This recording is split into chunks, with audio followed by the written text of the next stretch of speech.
I'm Mike Manala from the Nerds of Color. How are you? I'm well, thank you. This is such an honor, honestly.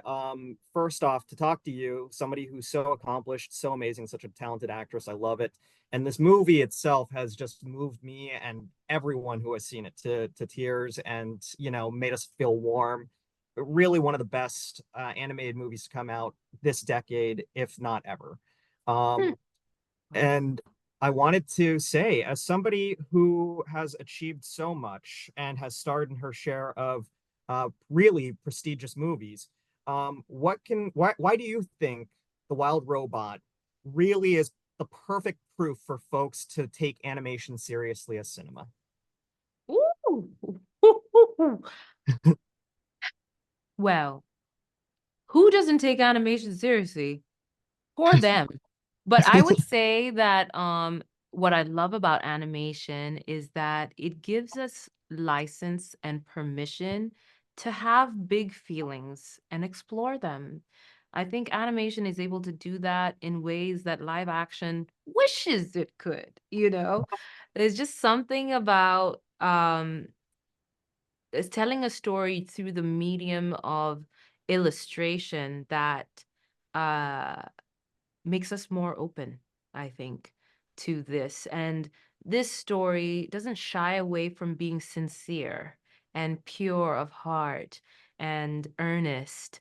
And these are emotions that and ways of being that become less popular the more, I guess, sophisticated we think we are. But ultimately, we all are just people with feelings, and sometimes we need to express it, and animation allows us to do that.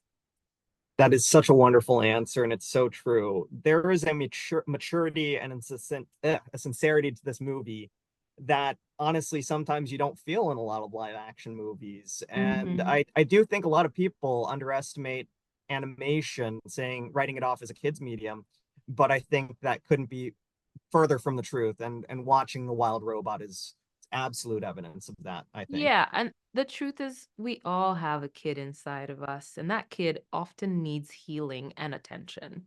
Animation gives us permission to talk to that kid. Absolutely. Speaking of nurturing children, this movie is all about that. And I love that Roz is such an interesting and wonderful character because here's a character that's built to know everything, but she's still naive and she's still learning so much as the movie progresses.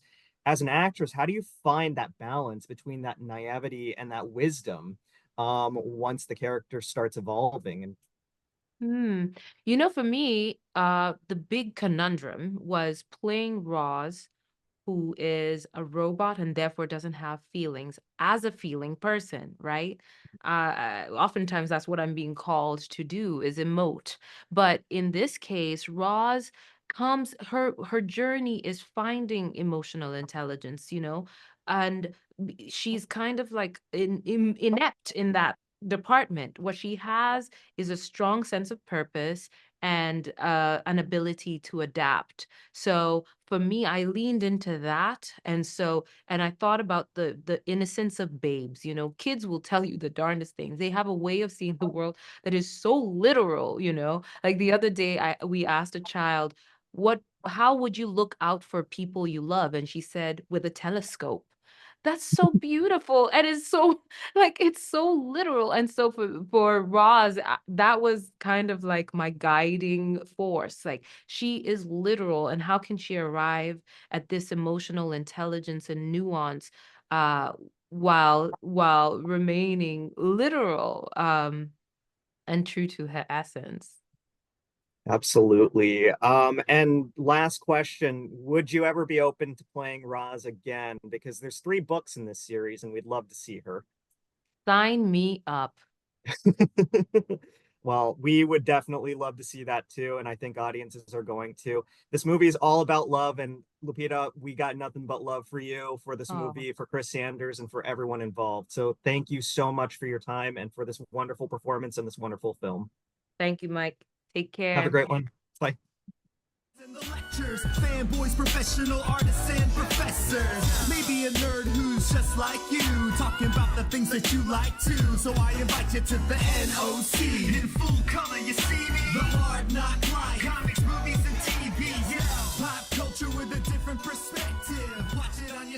hit play, so check this.